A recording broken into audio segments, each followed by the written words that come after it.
Okay, so if you've managed to stumble across this video, hi, welcome, I'm Sarah, love to have you here. But it's most likely because you're already on bookish spaces online, whether that be BookTube, BookTok, Bookstagram, whatever it may be, you're probably already in those spaces. And if you're not, what are you doing? It's so much fun over here. And if you're in those spaces, you've probably seen people talk about their reading journals and how intricate they can be. I absolutely love watching other people's videos and like seeing their decisions and like what they decide to do, how they decide to track their reading journals for the year, because some people take it truly to another level. It's at a point where it's actually an art form. They've got printed covers of all of the books that they've read. They've got charts and graphs. They've got stickers, like the most specific stickers you've ever seen, to the point where it's like, did you customize stickers for this? I love it, truly. It is so entertaining, and I just really appreciate the amount of time that other people are willing to put into their reading journals.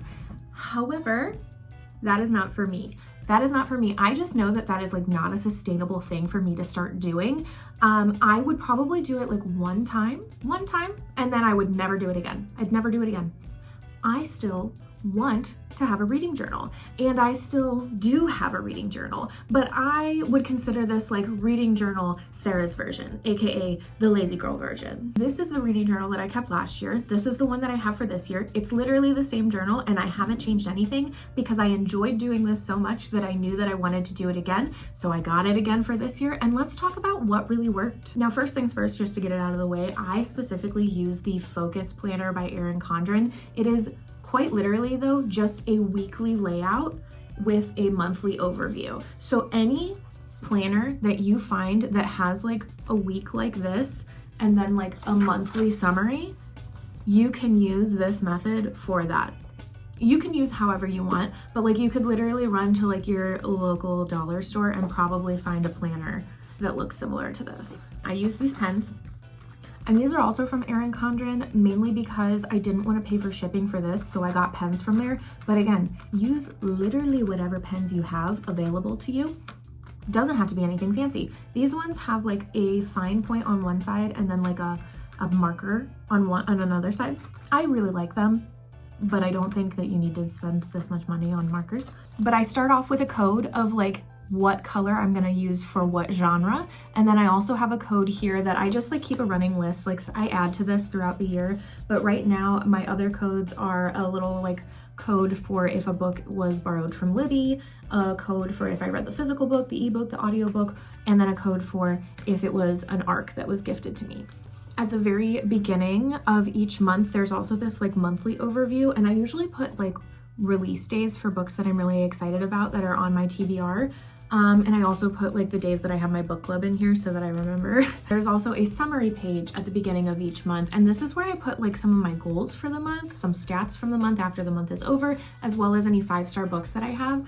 And then the way that I track books is that when I finish reading a book, I move to the weekly layout, to the day, and I put the title of the book, the author of the book, my star rating, a couple notes about like what the book was about, and then I use those codes to say like this was a thriller, like a psychological thriller, and then I got it as an ARC, or this was a YA romance that I read the physical version of.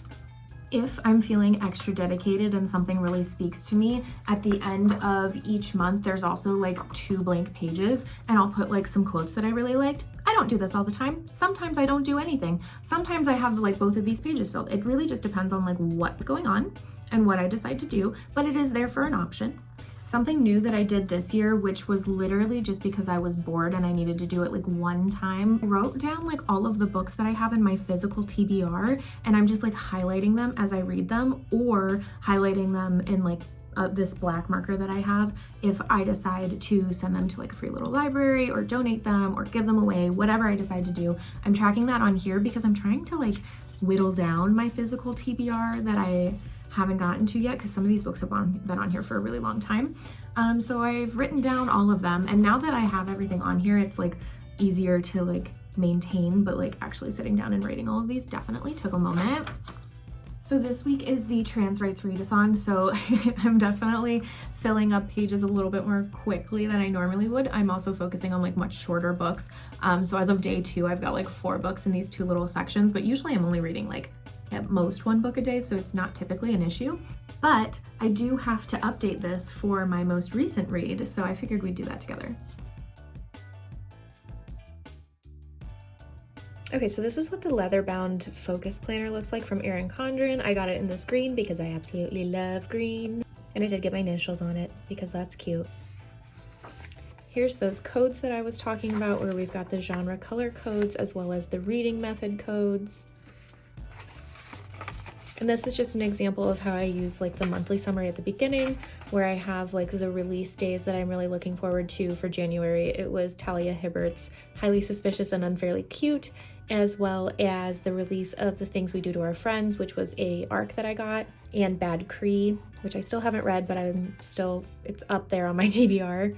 And then I also put my like book club days that I have on here. And then this is what one of the summary pages looks like. I always have the goals at the top here.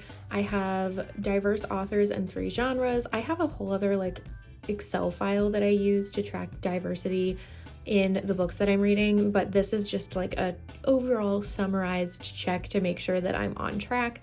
And then I also have like a goal that each month I hit at least 3 different genres. And that's mainly because sometimes I get into like romance reading ruts where like all I do is read romance and then everything just starts to like blur together. So this is my way of preventing that.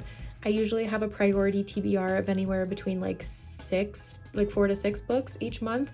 I don't always get to all of the books on my priority TBR depending on like what comes up, but these are the ones that I've like got at the top of my list. I still haven't read Legendborn, which is, I know, just like a major sin at this point, but it's up there. And then My Heart is a Chainsaw, also high on my TBR right now. And then I always put like what books I have on Audible. This is usually to track like what audiobooks I've requested through Libby, what's coming through, what to expect. At the end of the month, sometimes I'll put like book talk stats on here. That's mainly just to fill the space at this point because I didn't have anything else to put over here. I usually have a mood for like my reading mood for the month. So January was Suspicious. I was leaning towards comfort reads, and I was also reading a lot about unhinged women. And then apparently I only had 1 5-star read in January, and it was The Queer Principles of Kit Webb. I loved this one so much. I wasn't honestly able to talk about it when I read it because of the HarperCollins union strike, but now that I have, it's all I want to talk about. Like, this was so good. So then this is just an example of like how I would track that. So on Sunday, January 1st, the very first book that I read for the year, I read The Queer Principles of Kit Webb by Cat Sebastian, my 5-star rating right here. And this is that like code that I showed at the beginning of this journal, where this is a romance and I read it as a physical read. And then I usually just keep like a couple notes on here so you can see the notes that I took for The Queer Principles of Kit Webb were that it's a historical romance, it's a series, and it's got gay crimes. But you can kind of see the different codes as they are in action. And then at the very back here, something that I did new this year that I haven't done in the past was a list of my physical TBR. I feel like I lose track of what's on my TBR cart pretty frequently, so this was just a way for me to like write down everything that I currently have in physical copy to read, and then as I read them, I plan to just like highlight them. It took probably like an hour to put this list together, and like now when I buy books, like I have to like add them in here, so there's like a little bit of maintenance and upkeep on here, but for the most part, once I read a book now, I can just like highlight it, call it a day. But I do really like how this turned out. I think it's pretty. Here's just an up-close view at what those markers look like. They are called the dual tip dual ink markers from Erin Condren. So on one side here we have a marker, and the other side we have a fine tip point. Okay, so yesterday was March 23rd and I finished Upright Women Wanted, so I'm gonna add that in here. I'm going to try and write and hold my camera at the same time. We'll see how that goes.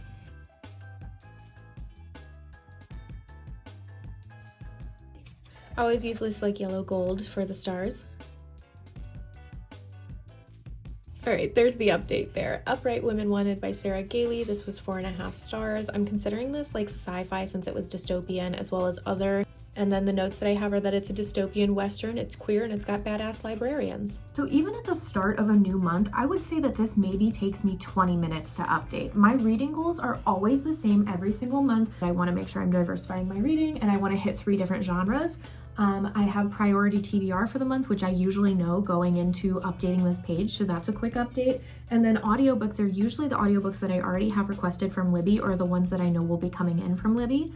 My mood I usually fill out as I go through the month because I don't ever know the mood as I'm starting the month. And then again, 5-star reads, I just put the title at the top here, and then like if I have a 5-star read, I add it. Right now, my 5-star reads for this month are Cemetery Boys and The Poppy War.